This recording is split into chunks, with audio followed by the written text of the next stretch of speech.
Thank you very much.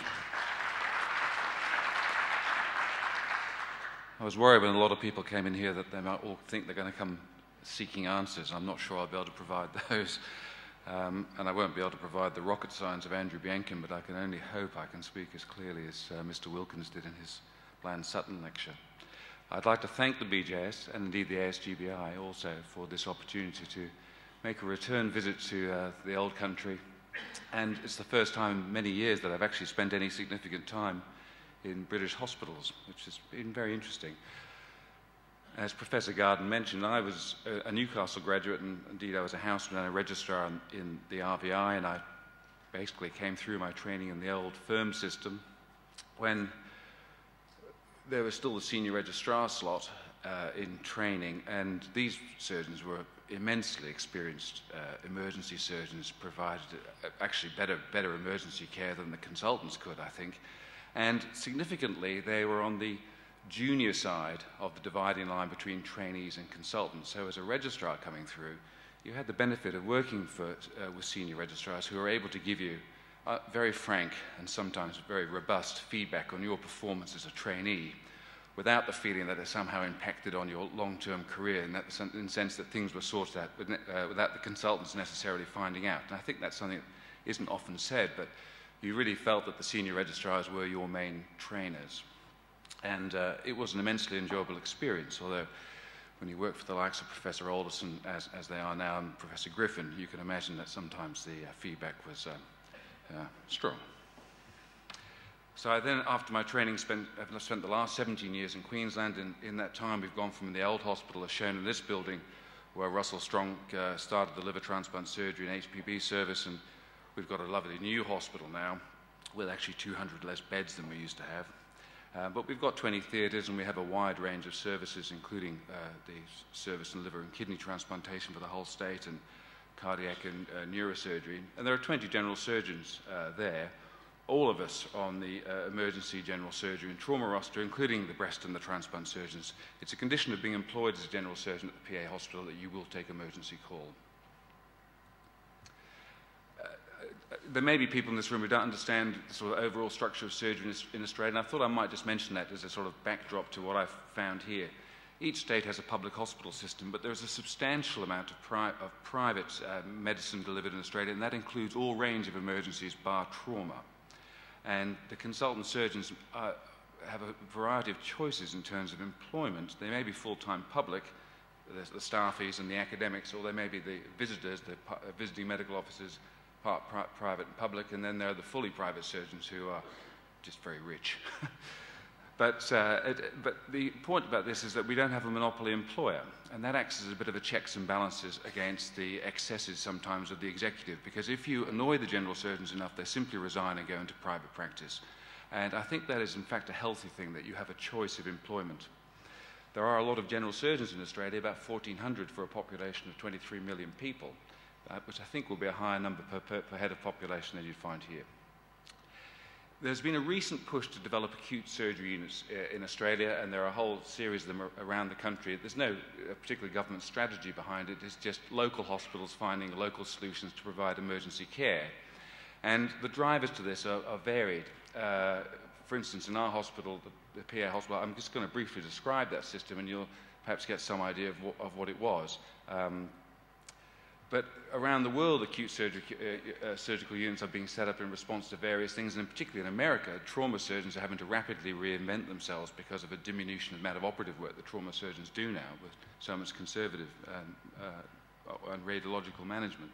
And you can see this is in a paper from a small hospital in the United States, where they've measured on the left-hand set of graph bar charts, that's appendicitis for patients, and the other right-hand side is acute cholecystitis, and the two comparisons are time to assessment and time to surgery, and you can see the yellow bars represent what happens with the emergency surgery. In other words, treatment becomes streamlined and faster. And they've also pointed out that if you have acute surgery units, the residents get more operating, and they get more relevant operating to sort of things that they need to do as part of their core competencies. And there have been papers published on that. And they're also making slightly overstated claims, I think, for the quality of the surgery. This is a hospital from Texas comparing themselves to the National Quality Improvement Project, saying that they're treating very sick people and that the predicted mortalities are massively improved. Of course, we all know that prediction of mortalities rather often overstates the case, they're making a case for emergency general surgery as being a superior model, full-time emergency surgery, a superior model of care. There have been some reports of acute surgery units set-ups in Australia. This is one from the Prince of Wales Hospital, where they've got 8 surgeons, half of whom are part-timers, and they have one theatre which is scrabbled over by all emergency services, and they've managed to get a lot of improvement in utilisation when they just moved the emergency theatre under the control of the general surgeons, who are perhaps better at adjudicating the triaging of cases, which perhaps is counterintuitive, but it did work for them, and it certainly worked for us. They reduced out of hours operating, and they reduced admissions, and that's a theme that I've seen played out here in the hospitals I've visited. So our hospital, we have an ASU, it manages all the acute general surgical patients and all the inpatient referrals for general surgery. The acute surgical unit retains ownerships of the patients, so when you've been on call and you're off call the next day, those patients are no longer yours to worry about unless you stick your hand up and particularly say, I'd like to hang on to that patient, you've operated on them. This is important for our visitors who may not be in the hospital for the rest of the week, so they need to know that the patients are going to be looked after, and it's nice for them that it's not going to be their responsibilities. Our specialist units all have a tertiary emergency roster. So the HPB unit runs a statewide HPB emergency service, and we will do outreach surgery. 3 weeks ago, I went up to Townsville to do an emergency liver resection on a 7-year-old with a liver abscess tearing through a liver, and all my colleagues will do the same. And this has become very much a theme in Australian surgery, about tertiary on-call for specialist problems. We've got 2 full-time general surgeons. These are emergency general surgeries. That is what they do. That is their contract to do emergency general surgery. They have 2 anaesthetists working with them. They have their own theatre. They have a couple of advanced trainees usually, and an anaesthetic registrar and a pretty good backup from a whole series of residents and SHOs. Their emergency theatre runs all day, every day in the weekdays, and the 2 full-timers take it in turns to either be in the operating theatre or being on the floor to assess patients, which leads to a very high amount of consultant input into care. Why did we develop this? Well, the hospital rebuilt although it's a new hospital, less than 10 years old, they decided the ED department was too small and they rebuilt it. But the result was that we had a massive increase in ambulance arrivals. You can see here this massive ramp up in ambulance arrivals, and it probably turned out because the T-room provided for the ambos was much better than any other hospitals in Metro South. And so we had this spectre of ambulances ramping up with the ambos sitting in the T-room while they wait for their patients to be unloaded onto trolleys and taken into the emergency department. It's made a difference to us. This is some of the discharge data, and it's particularly made a difference to the HPB unit, where at one point we were doing every single gallbladder, and because we were all full-timers, we were doing all the hernias and all the bowel obstructions as well. And we were just about to break in the HPB unit because we all do liver transplant, and some of us do kidney transplant as well. And you can see that the HPB discharge is dramatically reduced with the introduction of the ASU. Likewise, our operative cases, reduction in cases on the HPB unit pretty much all reflects reduction in emergency work, even though the total operative activity was pretty much the same. Overtime in Australia is time sensitive. If you go in, you put a timesheet in, you get paid for being out of bed in hospital. And we were paying staggering amounts of registrar overtime, and we've been able to save enough to employ another couple of doctors. The HPB overtime went down from well over $250,000 to under $250,000 over the course of a year.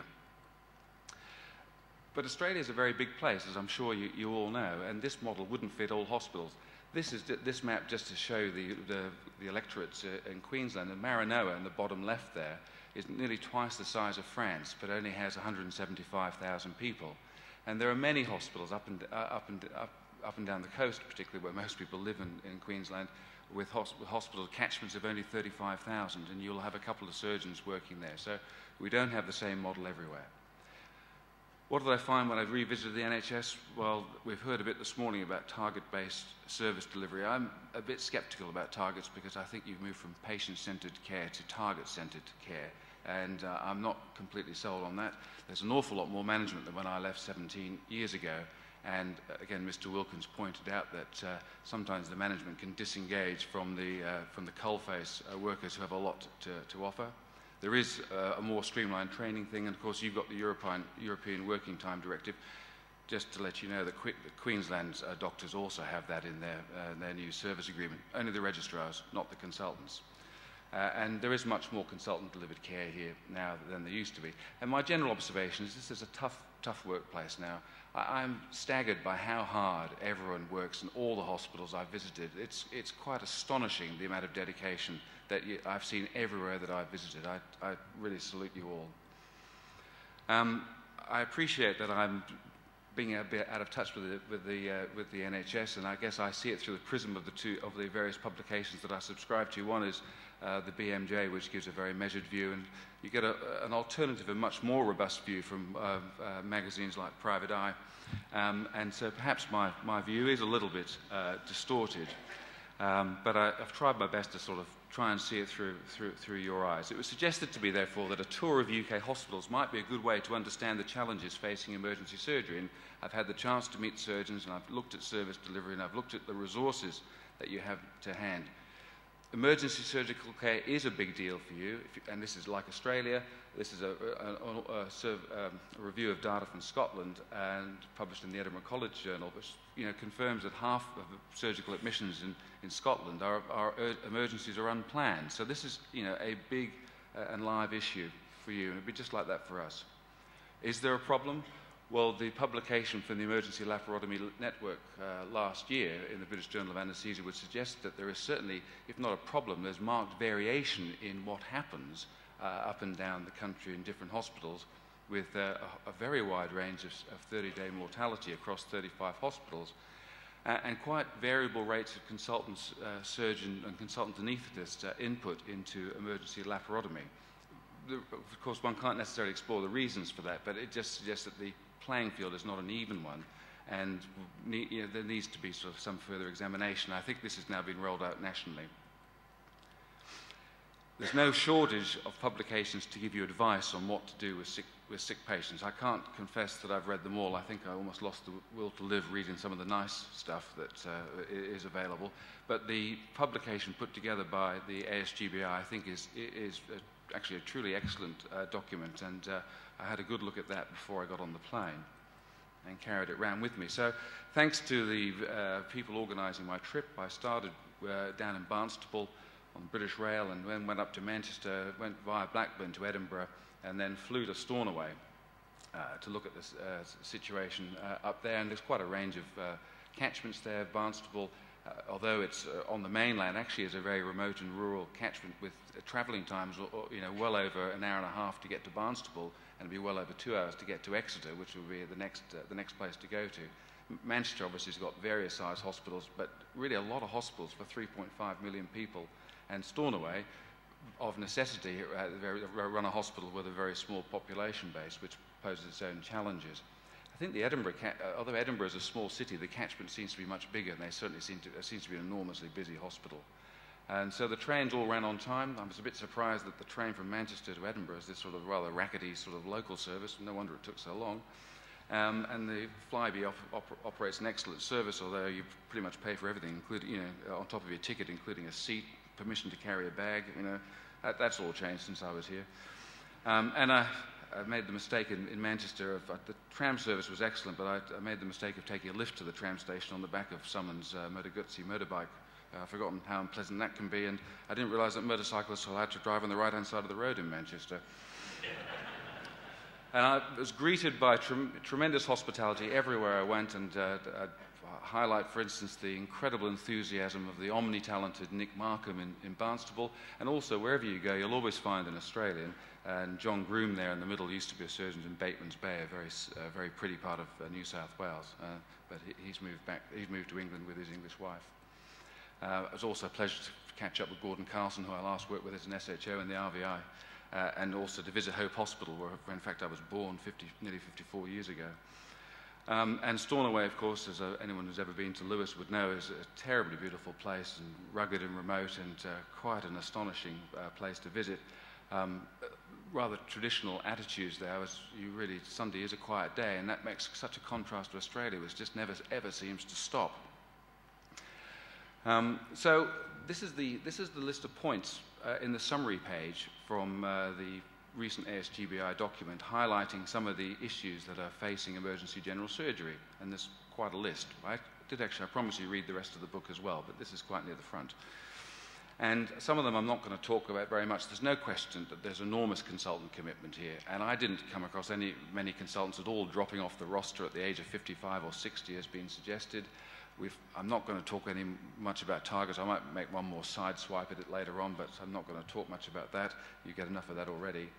The training, I've got to talk a little bit in conjunction with recruitment, and there's no question that people are responding to changing needs. Every place I've visited has a different model of care now for emergency general surgery compared to what they have 5 years ago.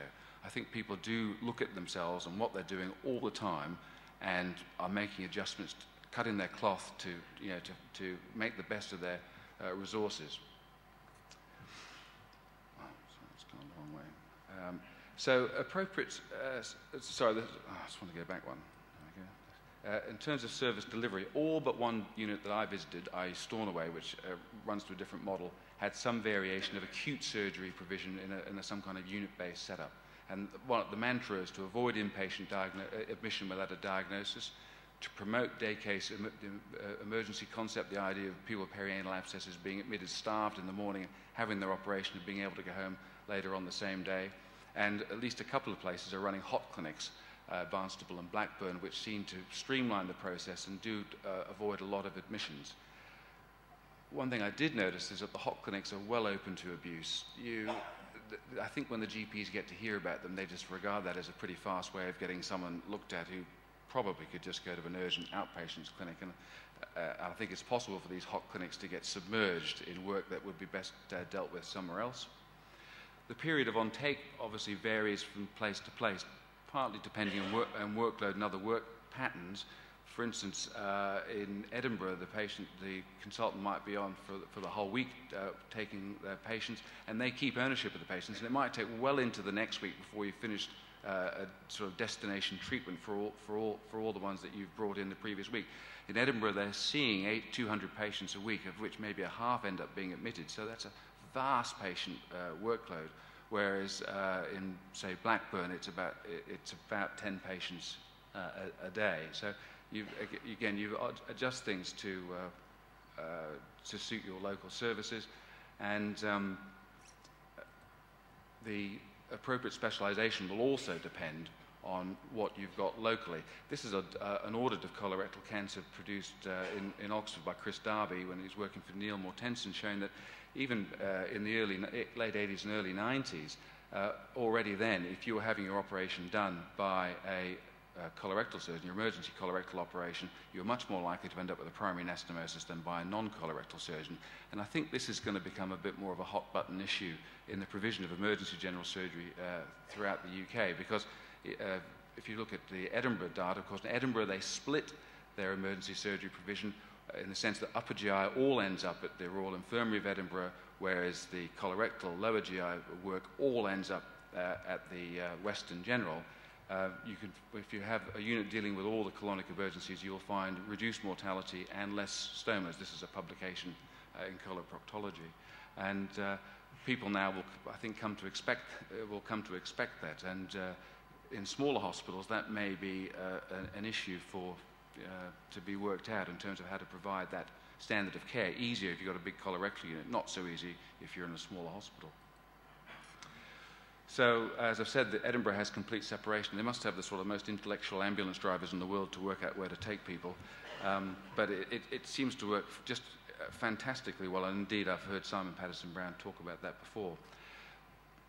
Blackburn has an interesting system. They've got, out of their 12 general surgeons, they've got 4 of them who are interested, specifically interested in emergency surgery, even though they have another subspecialist interest.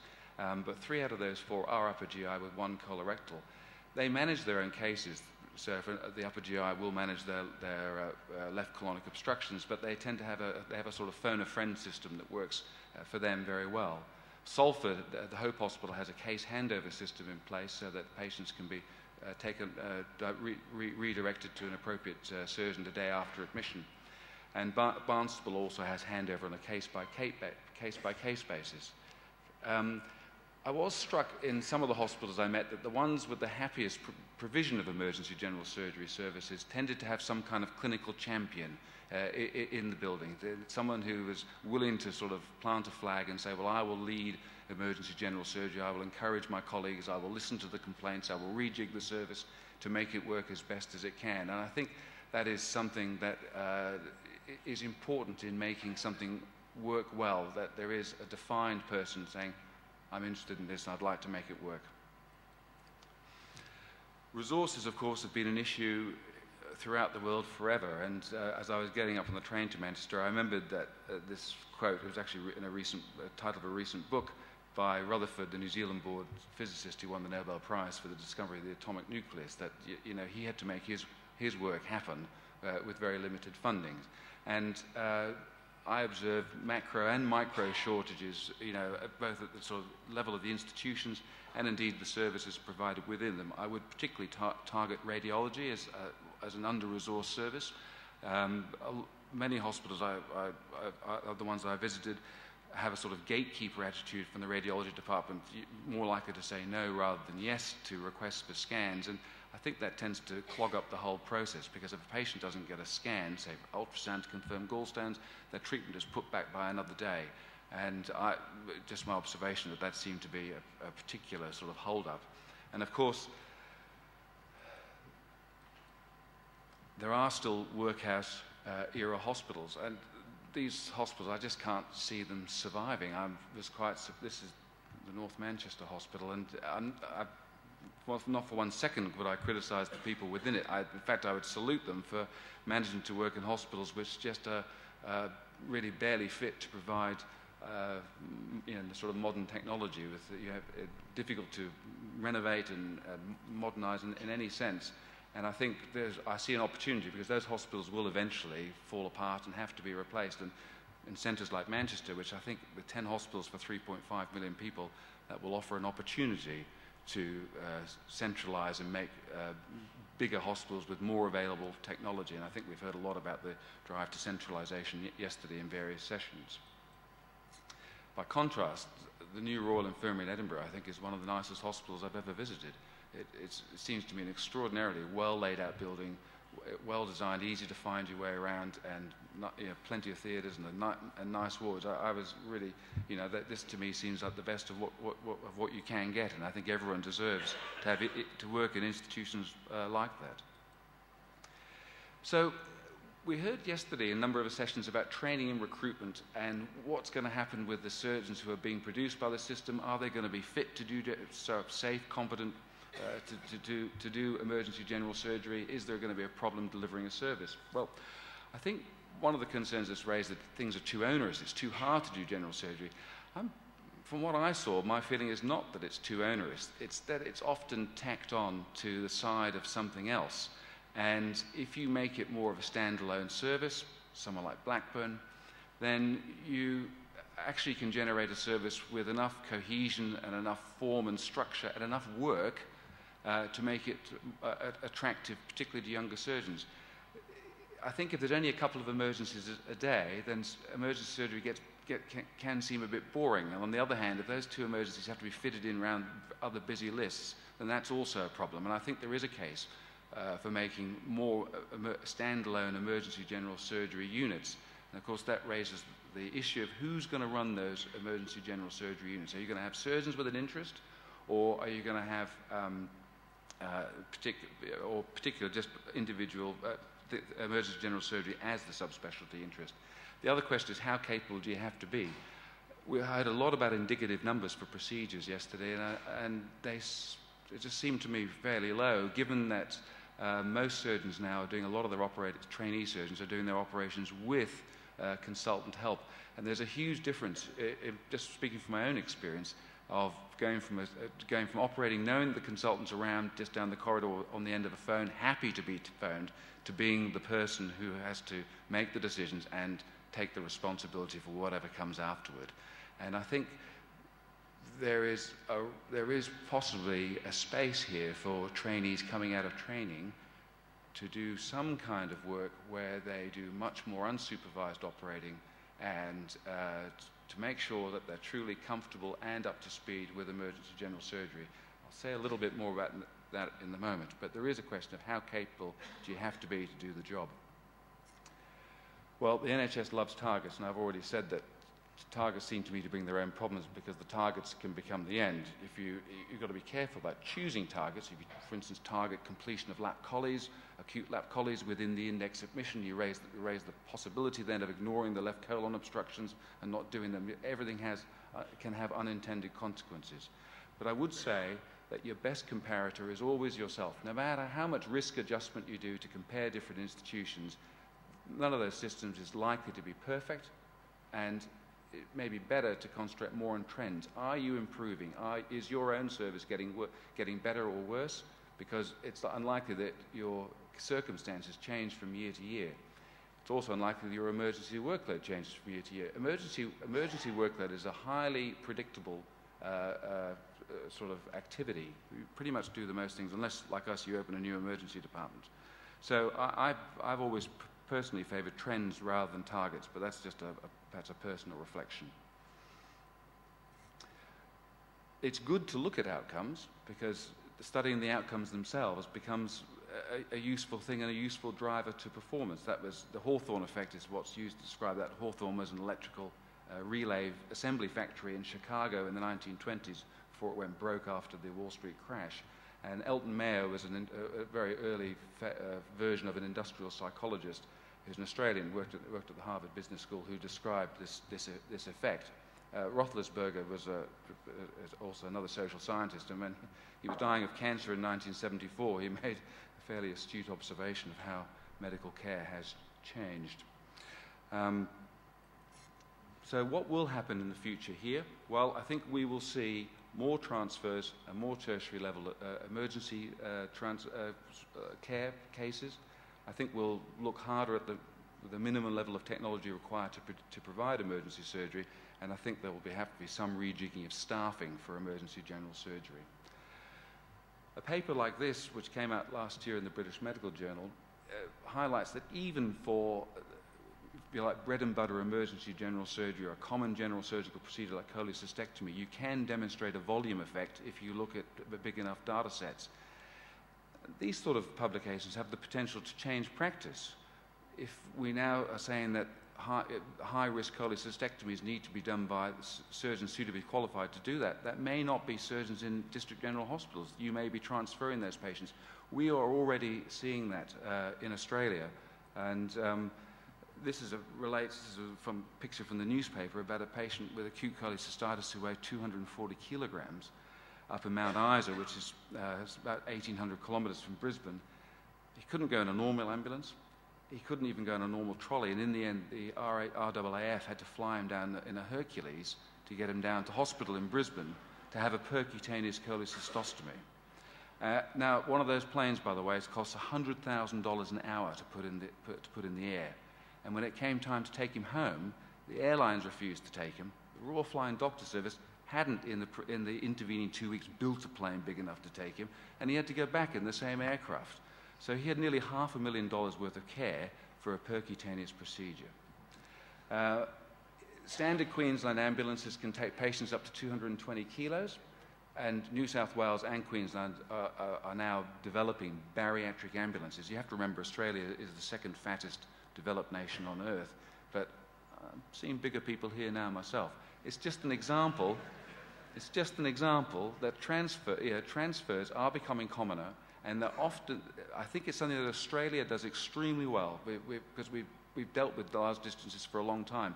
There is a very good retrieval service up here in Scotland, but I think it's as yet an underdeveloped, but will be an increasingly demanded facility.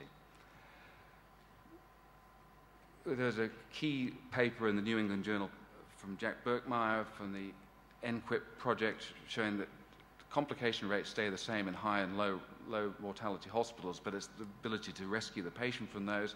I think that the failure to rescue thing will become a new set of targets in the NHS, or it's likely to. It's a paper from the BJS. And often the radiologists are the people who get you out of jail with those. So I've mentioned that I think radiology is underserved with resourcing, and that also implies that you're going to have to be looking at hospitals big enough to deal with the complications of general surgery. Remember, 80% of surgical mortalities come from emergencies. So you're going to have the technology to rescue those patients, which again will be another drive to centralization. I mean, I don't know, there'll be a number of trainees in this room, and I don't want to disappoint them, but my view of having met trainees, having heard the various talks yesterday, what I read in the journals is that consultant appointments here in specialties is about to fall over a cliff. I think there are a lot of trainees being produced who will come out at the end of their training with a piece of paper saying, I'm an esophagogastric surgeon, but they're not going to be allowed to be because there simply will be no job. In Australia, when you get the fellowship, you are not differentiated into a particular specialty stream. That's why we've been able to appoint emergency general surgeons at our hospital, and that's why up and down the state you will find surgeons who come out of training and they go off and become general surgeons, very happy general surgeons in hospitals all over the place. Why I think it works is because there's not the feeling that this is the end of the career path. I'm now going to be in Bundaberg for the rest of my life, or I'm now going to be in Mount, well, no one will stay in Mount Isa for the rest of their life, but it is not a destination appointment. I don't expect our 2 emergency surgeons at the PA hospital to stay with us for the next 20 years. I'm not sure they'll stay with us for the next 5 years, because they have the option of looking at post-fellowship training and becoming differentiated into a specialist at a later stage, after they've started consultant practice. There's certainly at least one, if not 2 surgeons from Bundaberg who've now gone off and done colorectal surgical training. And I think this may be a model that could be looked at here. It's certainly been successful in Australia. And but if you're going to adopt that, those young surgeons need to surge. They need to go to places where they can do a lot of operating, see a lot of patients, and have a fulfilling and useful experience. And I think emergency general surgery may very well be a suitable type of environment for that to happen. Some surgeons will be happy to stay in emergency surgery, but others will have the option of saying, well, I've done that, I feel up to speed, I'm a very happy doing emergency general surgery, but now I want to pursue my subspecialty. Those kind of surgeons, of course, will be very attractive to hospitals that appoint them, because they will still be able to competently manage the emergency surgery roster. It's something to think about, I think. Because I'm not here to provide the answers. I don't think anyone can provide the answers. I'm quite happy to put forward the suggestions, but the answers will have to come with vigorous debate, as always happens in Britain. One of the outstanding things about Britain, and I think one of the reasons the Australians look at Brits as whinging poms, it's not really whinging. It's a level of discourse and debate about how things should be done. Normally if you get 4 Brits in a room, you'll get 5 opinions, and that I think is a very good thing, because that level of discussion usually leads to the right answers. It's sometimes said that America will try every option before finding the right one, but I think in Britain it's more likely that every option will be considered before the right one is chosen. As an example, this is an early chronometer from 1800, when Britain led the world in clock and watch and chronometer making. This is one of the excellent things we get on the World Service is repeats of Radio 4 programs. This is the history of the world in 100 objects. This is one of the chronometers that went on the Beagle expedition, one of the 21 that they carried. And at the time this machine was produced, after this Greenwich Mean Time was introduced, and in order to make the railways run, they had to introduce standard time in Britain. And until 1855, there were different time zones in Leeds, Bristol, London, and Newcastle. In other words, in the 1850s, Britain couldn't even agree on the time of day. The French didn't join that for another 20 years. They seem to be making comments about the French this morning. So I think there is a level of discussion to be had, and it's organisations like this that will conduct that discussion. And from what I've seen, I've no doubt that a good and workable solution will be found. And I'd like to reassure any of those in the room who are concerned that there will be no answer. I'm absolutely sure there will be. So I'd like to thank again the BJS and the ASGBI for the chance to visit old friends and meet new ones. And revisit the NHS through a slightly different set of eyes now. And in particular, I must thank Nick Markham in North Devon, Ian Anderson and Gordon Carson in Manchester, Rob Watson in Blackburn, and Rowan Parks and Miss Plappert up here in Scotland, and of course Professors John Primrose and James Garden. Thank you very much.